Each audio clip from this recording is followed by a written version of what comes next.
His interest piqued. Carlson found a stick and poked it exploringly into the hole. And as he did so, his eye, close to the wall, detected something strange about the stone slab just above the rat burrow. A quick glance around its edge confirmed his suspicion. The slab was apparently movable. Carson examined it closely, noticed a depression on its edge, which would afford a handhold. His fingers fitted easily into the groove, and he pulled tentatively. The stone moved a trifle and stopped. He pulled harder, and with a sprinkling of dry earth, the slab swung away from the wall, as though on hinges. A black rectangle, shoulder high, gaped in the wall. From its depths, a musty, unpleasant stench of dead air welled out, and involuntarily Carson retreated a step. Suddenly he remembered the monstrous tales of Abby Prynne, and the hideous secrets she was supposed to have kept hidden in her house. Had he stumbled upon some hidden retreat of the long-dead witch? Before entering the dark gap, he took the precaution of obtaining a flashlight from upstairs. Then he cautiously bent his head and stepped into the narrow, evil-smelling passage, sending the flashlight's beam probing out before him. He was in a narrow tunnel, scarcely higher than his head, and walled and paved with stone slabs. It ran straight ahead for perhaps 15 feet, and then broadened out into a roomy chamber. As Carson stepped into the underground room, no doubt a hidden retreat of Abby Prynne's, a hiding place, he thought, which nevertheless could not save her on the day the fright-crazed mob had come raging along Derby Street. He caught his breath at a gasp of amazement. The room was fantastic, astonishing. It was the floor which held Carson's gaze. The dull gray of the circular wall gave place here to a mosaic of varicolored stone, in which blues and greens and purples predominated. Indeed, there were none of the warmer colors. There must have been thousands of bits of colored stone making up that pattern, for none was larger than a walnut. And the mosaic seemed to follow the definite pattern, unfamiliar to Carson. There were curves of purple and violet mingled with angled lines of green and blue, intertwining in fantastic arabesques. There were circles, triangles, a pentagram, and other less familiar figures. Most of the lines and figures radiated from a definite point, the center of the chamber, where there was a circular disc of dead black stone, perhaps 2 feet in diameter. It was very silent. The sounds of the cars that occasionally went past overhead in Derby Street could not be heard. In a shallow alcove in the wall, Carson caught a glimpse of markings on the walls, and he moved slowly in that direction, the beam of his light traveling up and down the walls of the niche. The marks, whatever they were, had been daubed upon the stone long ago, for what was left of the cryptic symbols was indecipherable. Carson saw several partially effaced hieroglyphics, which reminded him of Arabic. Well, that's a weird way to describe Arabic, but he could not be sure. On the floor of the alcove was a corroded metal disc about 8 feet in diameter, and Carson received the distinct impression that it was movable, but there seemed no way to lift it. He became conscious that he was standing in the exact center of the chamber, in the circle of black stone, where the odd design centered. Again, he noticed the utter silence. On an impulse, he clicked off the ray of his flashlight. Instantly, he was in dead blackness. At that moment, a curious idea entered his mind. He pictured himself at the bottom of a pit, and from above, a flood was descending, pouring down the shaft to engulf him. So strong was this impression that he actually fancied he could hear a muffled thundering, the roar of the cataract. Then, oddly shaken, he clicked on the light, glanced around swiftly. The drumming, of course, was the pounding of his blood, made audible in the complete silence, a familiar phenomenon. But if the place was so still, the thought leaped into his mind as though suddenly thrust into his consciousness. This would be an ideal place to work. He could have the place wired for electricity, have a table and chair brought down, use an electric fan if necessary. although the musty color he had first noticed seemed to have disappeared completely. He moved to the tunnel mouth, and as he stepped from the room, he felt an inexplicable relaxation of his muscles, although he had not realized that they had been contracted. He ascribed to that nervousness, and went upstairs to brew black coffee and write to his landlord in Boston about his discovery. The visitor stared curiously about the hallway after Carson had opened the door, nodding to himself as though with satisfaction. He was a lean, tall figure of a man with thick steel gray eyebrows, overhanging, keen gray eyes. His face, although strongly marked and gaunt, was unwrinkled. "About the witch room, I suppose," Carson said ungraciously. His landlord had talked, and for the last week he had been unwillingly entertaining antiquaries and occultists, anxious to glimpse the secret chamber in which Abby Prynne had mumbled her spells. Carson's annoyance had grown, and he considered moving to a quieter place. The eye drops from the eye doctor wearing off, it appears. But his inherent stubbornness had made him stay on, determined to finish his novel in spite of interruptions. Now eyeing his guest coldly, he said, "I'm sorry, but it's not an exhibition anymore." The other looked startled, but almost immediately a gleam of comprehension came into his eyes. He extracted a card and offered it to Carson. "Michael Lay. Occultist, eh?" Carson repeated. He drew a deep breath. The occultists he had found were the worst, with their dark hints of nameless things and the profound interest in the mosaic pattern on the floor of the witch room. "I'm sorry, Mr. Lay, but I'm really quite busy. You'll excuse me." Ungraciously, he turned back to the door. "Just a moment," Lee said swiftly. Before Carson could protest, he had caught the rider by the shoulders and was peering closely into his eyes. Startled, Carson drew back, but not before he had seen an extraordinary expression of mingled apprehension and satisfaction appear on Lay's gaunt face. It was as though the occultist had seen something unpleasant, but not unexpected. "What's the idea?" Carson said harshly. "I'm not accustomed." "I'm very sorry," Lee said. His voice was deep, pleasant. "I must apologize.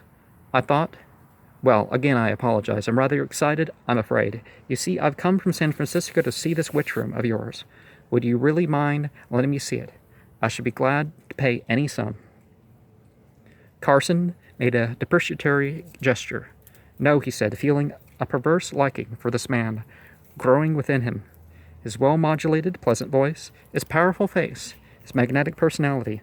"No, I merely want a little peace. You'll have no idea how I've been bothered," he went on, vaguely surprised to find himself speaking apologetically. "It's a frightful nuisance. I almost wish I'd never found the room." Lee leaned forward anxiously. "May I see it? It means a great deal to me. I'm vitally interested in these things. I promise not to take up more than 10 minutes of your time." Carson hesitated, then assented. As he led his guest into the cellar, he found himself telling the circumstances of his discovery of the witch room. Lee listened intently, occasionally interrupting with questions. "The rat? Did he see what became of it?" he asked. Carson looked bemused. "Why, no. I suppose it hid in its burrow. Why? One never knows," Lee said cryptically as they came into the witch room. Carson switched on the light. He had an electric extension installed, and there were a few chairs and a table, but otherwise the chamber was unchanged. Carson watched the occultist's face, and with surprise saw it become grim, almost angry. Lay strode into the center of the room, staring at the chair that stood on the black circle of stone. "You work here?" he asked slowly. "Yes, it's quiet. I found I couldn't work upstairs, too noisy. But this is ideal somehow. I find it very easy to write here. My mind feels," he hesitated, "free, that is dissociated with other things. It's quite an unusual feeling." Lay nodded, as though Carson's words had confirmed some idea in his own mind.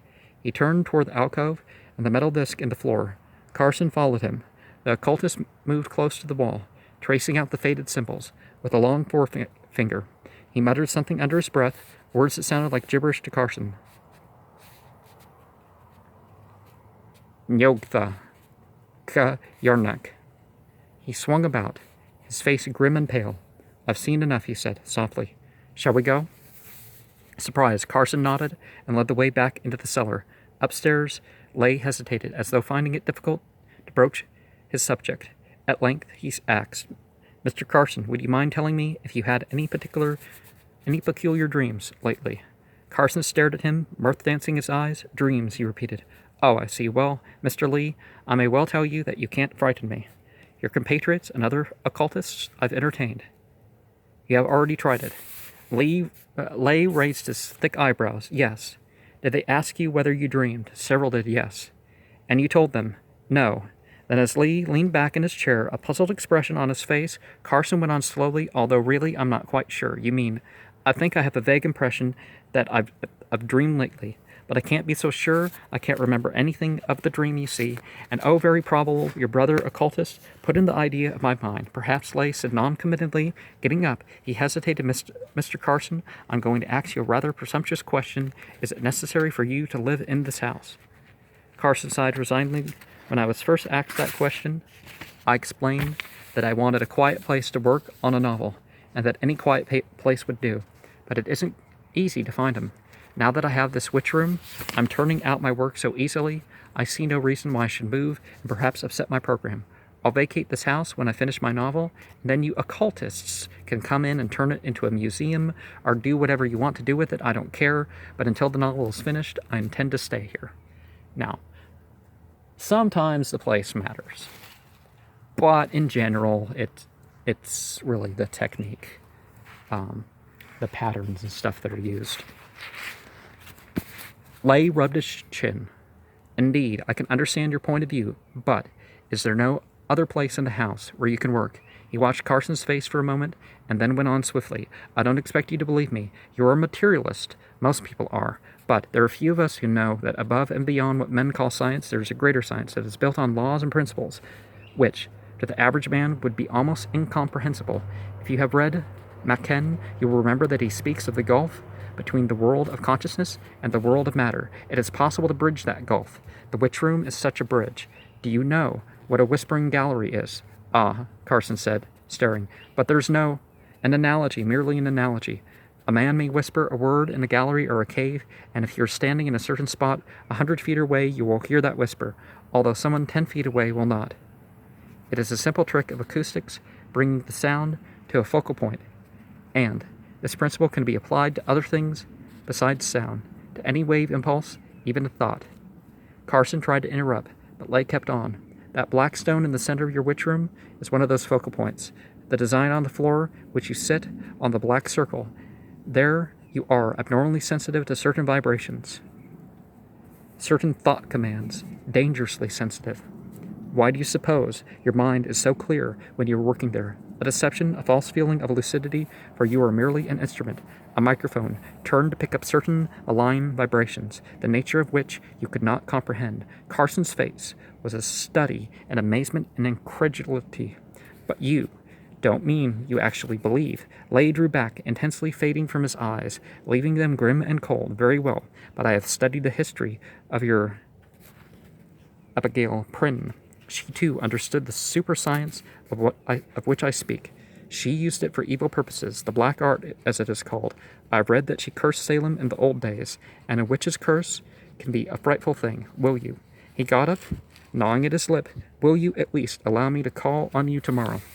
Almost involuntarily, Carson nodded. "But I'm afraid you'll be wasting your time. I have no—" He stumbled, at a loss for words. "I merely wish to assure myself that you— Oh, another thing. If you dream tonight, will you try to remember the dream? If you attempt to recapture it immediately after waking, it's often possible to recall it." "All right, if I dream." That night Carson dreamed. He awoke just before dawn with his heart racing furiously, and a curious feeling of uneasiness. Within the walls and from below he could hear the furtive scurryings of the rats. He got out of bed hastily, shivering in the cold grayness of early morning. A wan moon still shone faintly in a paling sky.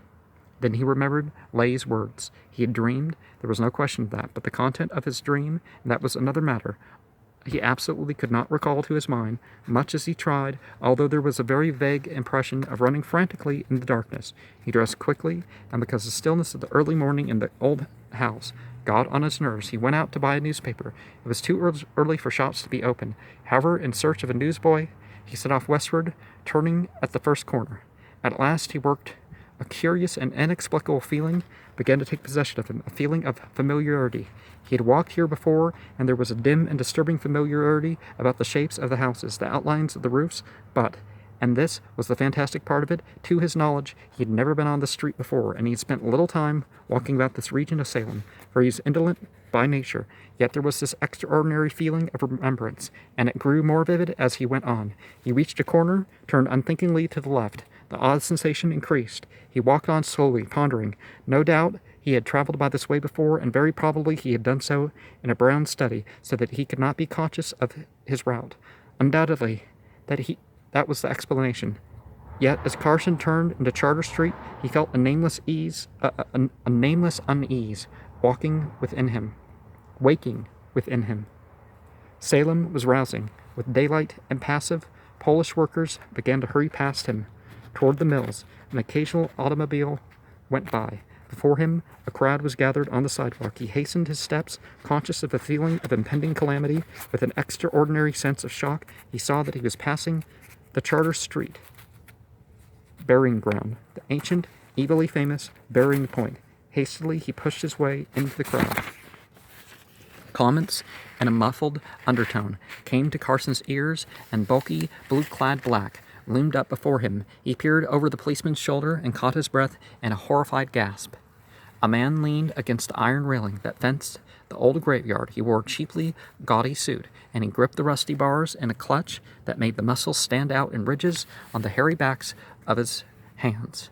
He was dead, and on his face, staring up at the sky, a crazy angle. He was frozen, an expression of abysmal and utterly shocking horror. His eyes, all whites, were bulging hideously. His mouth was a twisted, mirthless grin. A man at Carson's side turned a white face toward him. "Looks as if he was scared to death," he said somewhat hoarsely. "I'd hate to have seen what he saw. Ah, the look of his face." Mechanically, Carson backed away, feeling an icy breath of nameless things chill him. He rubbed his hands across his eyes, but still that contorted, dead face swam in his vision. He began to retrace his steps, shaken and trembling a little. Involuntarily, his glance moved aside, rested on the tombs and monuments that dotted the old graveyard. No one had been buried there for over a century, and the lichen-stained tombs, with their winged skulls, fat-cheeked cherubs, and funeral urns, seemed to breathe out an indefinable miasma of antiquity. What had frightened the man to death? Carson drew a deep breath. True, the corpse had been a frightful spectacle, but he must not allow it to upset his nerves. He could not. His novel would suffer. Besides, he argued grimly to himself, the affair was obviously enough in explanation. The dead man was apparently a Pole, one of the group of immigrants who dwell about Salem Harbor. Passing by the graveyard at night, a spot about which eldritch legends had clung for nearly 3 centuries, his befuddled eyes must have given reality to the hazy phantoms of a superstitious mind. These Poles were notoriously unstable emotionally, prone to mob hysteria and wild imaginings. The great immigrant panic of 1853, in which 3 witch houses had been burned to the ground, had grown from an old woman's confused and hysterical statement that she had seen a mysterious white-clad foreigner take off his face. And what could be expected of such people, Carson thought. Nevertheless, he remained in a nervous state and did not return home until nearly noon. When on his arrival, he found Lee, the occultist, waiting. He was glad to see the man and invited him in with cordiality. Lay was very serious. "Did you hear about your friend, Abigail Prynne?" he asked without preamble. And Carson stared, pausing in the act of siphoning charged water into a glass. After a long moment, he pressed the lever and sent the liquid sizzling and foaming into the whiskey. He handed Lay the drink and took one himself, neat, before answering the question. "I don't know what you're talking about. What's she been up to?" he asked, with an air of forced levity. "I've been checking up the records," Lay said, "and I found Abigail Prynne was buried on December 14th, 1690, in the Charter Street burying ground, with a stake through her heart." "What's the matter?" "Nothing," Carson said tonelessly. Well, her grave's been opened and robbed, that's all. The stake was found uprooted nearby, and there were footprints all around the grave, shoe prints. Did you dream last night, Carson? Lay snapped out the question, his gray eyes hard. I don't know, Carson said confusedly, rubbing his forehead. I can't remember. I was at the Charter Street graveyard this morning. Oh, then you must have heard something about the man who I saw him, Carson interrupted, shuddering. It upset me. He downed the whiskey at a gulp. Lay watched him. Well, he said presently, are you still determined to stay in this house? Carson put down the glass and stood up. Why not? He snapped. Is there any reason why I shouldn't? After what happened last night? After what happened, a grave was robbed. A superstitious Pole saw the robbers and died of fright. Well, you're trying to convince yourself, Lay said calmly. In your heart, you know. You must know the truth. You become a tool in the hands of tremendous, terrible forces, Carson. For 3 centuries, Abby Prynne has lain in a grave, undead, waiting for someone to fall into her trap, the witch room. Perhaps she foresaw the future when she built it, foresaw that someday somebody would blunder into that hellish chamber and be caught up by the trap of the mosaic pattern. It caught you, Carson, and enabled that undead horror to bridge the gulf between consciousness and matter, and to get in rapport with you. Hypnotism is child's play to a being with Abigail Prynne's frightful powers. She could very easily force you to go to her grave and uproot the stake that held her captive, and then erase the memory of that act from your mind, so that you could not remember it even as a dream. Carson was on his feet, his eyes burning with a strange light. In God's name, man, do you know what you're saying? Lay laughed harshly. God's name. The devil's name, rather. The devil that menaces Salem at this moment, for Salem is in danger, terrible danger.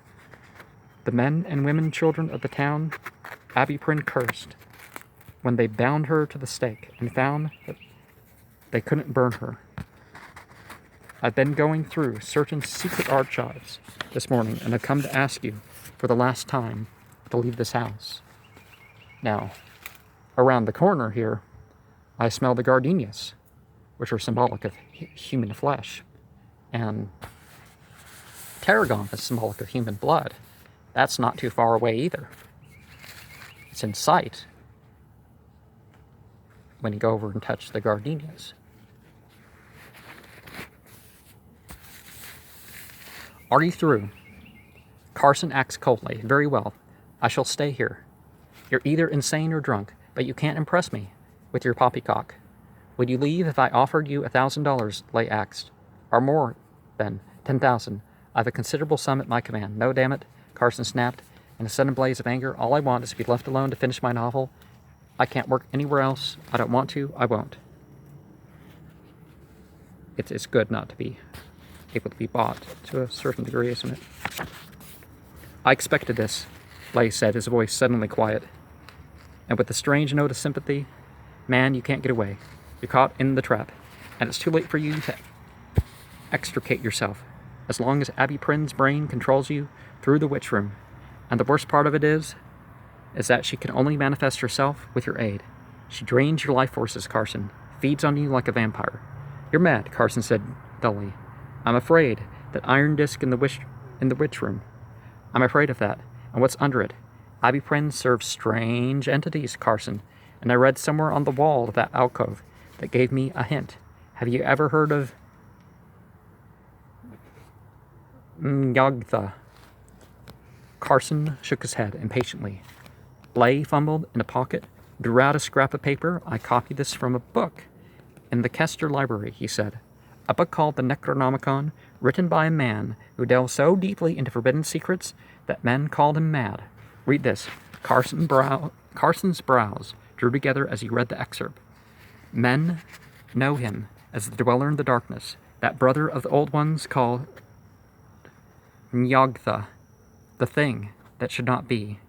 He can be summoned to Earth's surface through certain secret caverns and fissures, and sorcerers have seen him in Syria and below the Black Tower of Leng.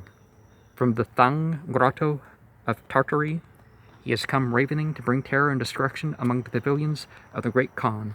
Only by the looped cross, by the Vak Viraj incantation, and by the Tikkaun elixir can he be driven back to the nighted caverns of hidden foulness where he dwelleth.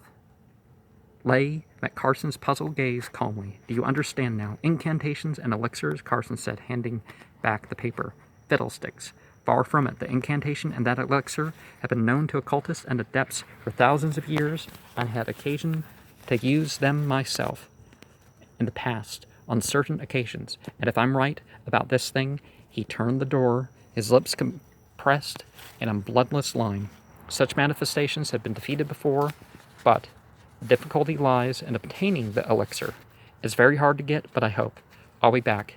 Can you stay out of the witch room until then?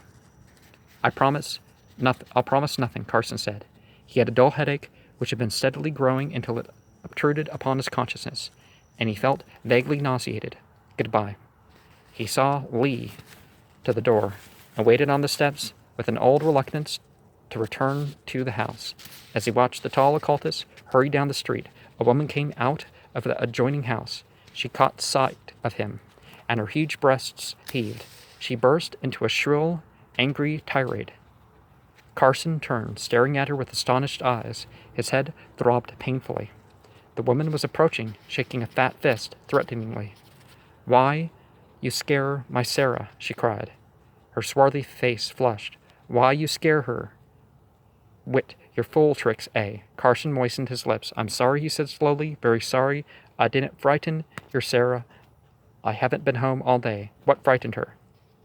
The brown ting. It rang in your house, Sarah say. The woman paused, and her jaw dropped. Her eyes widened. She made a peculiar sign with her right thumb, pointing her index and little fingers at Carson, while her thumb was crossed over the other fingers.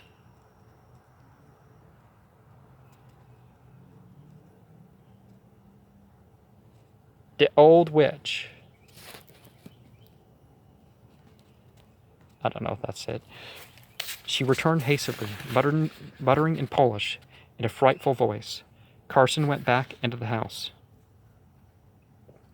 He poured some whiskey into a tumbler, considered, and then set it aside untasted. He began to pace the floor, occasionally rubbing his forehead with his fingers that felt dry and hot. Vague, confused thoughts raced through his mind. His head was throbbing and feverish. At length he went down to the witch room. He remained there, although he did not work, for his headache was not so oppressive in the dead quiet of the underground chamber. After a time he slept. How long he slumbered he did not know. He dreamt of Salem, and of a dimly glimpsed, gelatinous black thing that hurtled with frightful speed through the streets, a thing like an incredibly huge jet-black amoeba that pursued and engulfed men and women who shrieked and fled vainly. He dreamed of a skull face peering into his own, a withered and shrunken countenance in which only the eyes seemed alive, and they shone with a hellish and evil light. He woke at last, sat up with a start. He was very cold. It was utterly silent. In the light of the electric light bulb, the green and purple mosaic seemed to writhe and contract toward him, an illusion which disappeared as his sleep-fogged vision cleared. He glanced at his wrist watch. It was 2 o'clock. He had slept through the afternoon and the better part of the night. He felt oddly weak, and a lassitude held him motionless in his chair. The strength seemed to have been drained from him. The piercing cold seemed to strike through to his brain, but his headache was gone. His mind was very clear, expectant, as though waiting for something to happen. A movement nearby caught his eye. A slab of stone in the wall was moving. He heard a gentle grating sound, and slowly a black cavity widened from a narrow rectangle to a square. There was something crouching there in the shadow. Stark, blind horror struck through Carson as the thing moved and crept forward into the light. It looked like a mummy. For an intolerable, age-long second, the thought pounded frightfully at Carson's brain. It looked like a mummy. It was a skeleton-thin, parchment-brown corpse, and it looked like a skeleton with the hide of some great lizard stretched over its bones. It stirred, it crept forward, and its long nails scratched audibly against the stone. It crawled out into the witch room, its passionless face piteously revealed in the white light, and its eyes were gleaming with charnel life. He could see the white serrated edge of its brown, shrunken back. Carson sat motionless. Abysmal horror had robbed him of the power to move. He seemed to be caught in the fetters of dream paralysis, in which the brain, an aloof spectator, is unable or unwilling to transmit the nerve impulses to the muscles. He told himself frantically that he was dreaming, and that he would presently awaken. The withered horror arose. It stood upright, skeleton thin, and moved to the alcove where the iron disc lay embedded in the floor. Standing with its back to Carson, it paused, and a dry and sere whisper rustled out in the dead stillness. At the sound, Carson would have screamed, but he could not. Still the dreadful whisper went on, in a language Carson knew was not of earth, and, as though in response, an almost imperceptible quiver shook the iron disc. It quivered and began to rise, very slowly, as if in triumph. The shriveled horror lifted its pipe-stem arms, and the disc was nearly a foot thick. But presently, as it continued to rise above the level of the floor, an insidious odor began to penetrate the room. It was vaguely reptilian, musky, and nauseating. The disc lifted inexorably, and a little finger of blackness crept out from beneath its edge. Abruptly, Carson remembered his dream of a gelatinous black creature that hurtled through the Salem streets. He vainly tried to break the fetters of paralysis that held him motionless. The chamber was darkening, and a black vertigo was creeping up to engulf him. The room seemed to rock. Still the iron disc lifted, still the withered horror stood with its skeleton arms raised in blasphemous benediction, still the blackness oozed out in slow amoeboid movement. There came a sound breaking through the sere whisper of the mummy, the quick patter of racing footsteps. Out of the corner of his eye, Carson saw a man coming racing into the witch room. It was the occultist Lay, and his eyes were blazing, and a face of deathly pallor. He flung himself past Carson to the alcove where the black horror was surging into view. The withered thing had turned with dreadful slowness. Lay carried some important implement in his left hand. Carson saw a crux ansata of gold and ivory. His right hand was clenched at his side. His voice rolled out, sonorous and commanding. There were little beads of perspiration on his white face. Ya na kadish tu nil gare stelbasna kana yagtha kayarnak fa legathor